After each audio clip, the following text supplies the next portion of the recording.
আসসালামু আলাইকুম। আপনারা সবাই নিশ্চয়ই দেখেছেন হাসনাত আব্দুল্লাহর ভিডিওটা, সরি হাসনাত আব্দুল্লাহর স্ট্যাটাসটা। আমি এটা আগে থেকে জানতাম না, বাট আমার কাছে মনে হচ্ছিল যে কোনো একটা সময়ে আসল সত্যটা উদ্ঘাটিত হবে। আমি প্রথম থেকেই বলে আসছিলাম, আমার কথা অনেকেই বিশ্বাস করেন নাই সেনাবাহিনীর ভিতরে বাইরে, বাট আমার এখন সবচেয়ে কনসার্ন হচ্ছে, আপনি এখন দেখেন সেনাবাহিনী একটা মাইটি ফোর্স, তারা অবশ্যই এই বিপ্লবের শেষের দিকে বিপ্লবের পক্ষে অবস্থান নিয়েছে, কিন্তু সেটা নিয়েছে হচ্ছে কি কারণে এটা আমরা সবাই এখন জানি।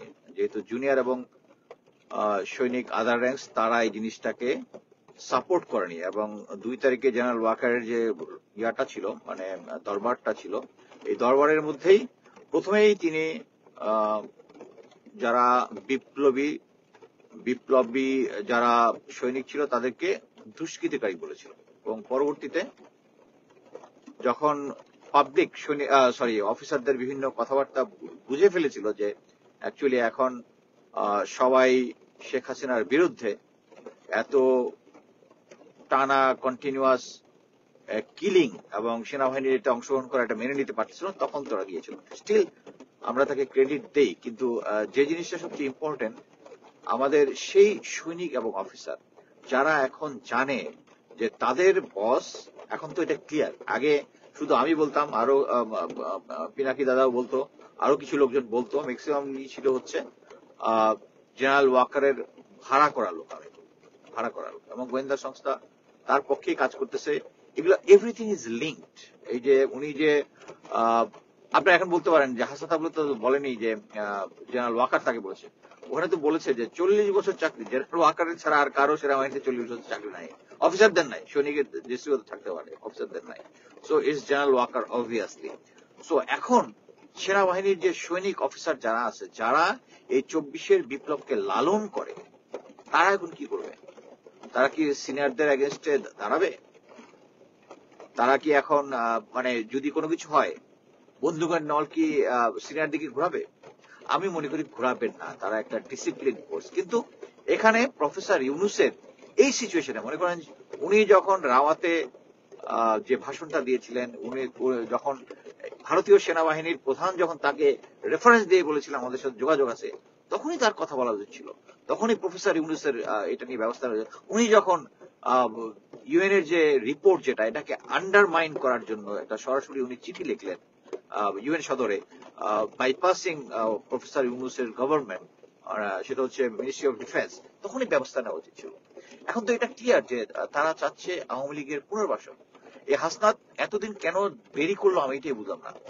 তাদের তো আমাদের থেকে রক্ত গরম হওয়ার কথা, আমাদের তো বয়স হয়ে গেছে, তাদের তো আরো আগে বলা উচিত ছিল। এখন আপনি সিস্টেমেটিকলি ইয়া করতে পারবেন যে এই যে উপদেষ্টাদের নামে এবং এই বিপ্লবী যারা ছিল তাদের নামে যে প্রোপাগান্ডা গুলো চালানো হচ্ছে, it is backed by General Waker, it is backed by General Waker. আমার কথা আপনারা কখনোই বিশ্বাস করবেন না, আপনারা হক স্যারের কথা বিশ্বাস করবেন, উনি একটা হক কথা বলেন। সো প্লিজ, আমি মনে করি সেনাবাহিনীর ভিতরে এখন যেহেতু সৈনিক আদার র্যাঙ্কস তারা জেনে গেছে যে জেনারেল ওয়াকার অ্যাকচুয়ালি আওয়ামী লীগকে পুনর্বাসন করতে চাচ্ছে, এবং প্রফেসর ইউনূসকে স্যারকে আমি গ্যারান্টি দিয়ে বলতে চাই সেনাবাহিনীর ভিতরে জেনারেল ওয়াকারকে সরাই দিলে কোনো অস্থিরতা তৈরি হবে না।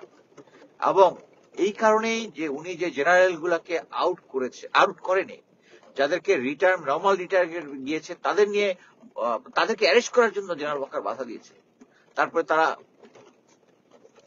আচ্ছা ক্যামেরা নিচে নামান, এটা তো আমি গাড়িতে আছি তো। আচ্ছা আমি অ্যাকচুয়ালি কাজে চলে আসছি ওখানে। আচ্ছা, মোট কথা হচ্ছে এখানে এটা তো সবকিছু ক্লিয়ার যে এই সরকারকে, এই যে বর্তমানে যে আনরেস্ট আছে, আমি আগেও বলেছি যে সেনাবাহিনী ম্যাজিস্ট্রেসি পাওয়ার নিয়ে গ্রাউন্ডে আছে, এবং তারপরেও মানে যথেষ্ট এফেক্টিভ হচ্ছে না। এটা আমি চাকরি জীবনে কখনো দেখি নাই। আমরা তো ম্যাজিস্ট্রেসি পাওয়ার নিয়ে আমাদেরকে সিভিল ম্যাজিস্ট্রেট সাথে নিয়ে, এখন এটা আপনাদের উপর আমি মনে করি যে professor Yunus actually immediately general ওয়াকারকে সরিয়ে দেওয়া উচিত। ইমিডিয়েটলি সারা জনগণ, বিপ্লবী জনতা সবাই তার পিছনে আছে। এবং আপনারা এখন বুঝে নেন, মানে আমার কাছে আছে যে অনেক অ্যাক্টিভিস্ট যারা আছে, অনেকে দেখবেন জেনারেল ওয়াকার এগেইনস্টে কথা বলা শুরু করেছে। দেশ দেশ to be under payroll of DGFI. মানে আপনারা তো অনেক জনপ্রিয় লোকজন, আপনাদের অনেকে পছন্দ করেন।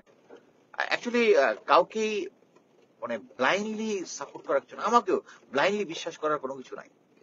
প্রত্যেকের একটা একটা এজেন্ডা থাকে, বাট আপনাকে বুঝতে হবে যে কার এজেন্ডা কোনটা। আমার এজেন্ডা হচ্ছে বাংলাদেশ। কারণ আপনারা যদি না বুঝতে থাকেন ইয়া করতে পারেন না। আমি কখনো ওই পলিটিক্সে আসবো না, কোনো কিছু তো পাওয়ারের কাছাকাছি যাবো না, কোনো কিছু যাবো না। আমার কথা হচ্ছে আমি 28 বছর চাকরি করে আসছি, আমি চাই বাংলাদেশটা একটা সুন্দর ভাবে গড়ে উঠুক। এখন প্রফেসর ইউনূস আন্ডারে যেভাবে চলতেছে, আই এম ভেরি স্যাটিসফাইড। আমি চাই পরবর্তীতে সংস্কারের মাধ্যমে এই আওয়ামী লীগ, আমার কথা হচ্ছে যারা এতদিন এই সমস্ত দুই নম্বরই কাজ করেছে তাদের সঠিক বিচারটা যদি হয়, এই যে যারা জেনারেল গুম খুনের সাথে জড়িত তাদের যদি সঠিক বিচার হয়, যারা পলিটিক্যালি করাপশন করেছে, দেশের টাকা পাচার করেছে, তাদের যদি ঠিকমতো বিচারটা হয়, আমি মনে করি যে প্রফেসর ইউনূসের সরকার এই বিচারগুলো কমপ্লিট করার পরেই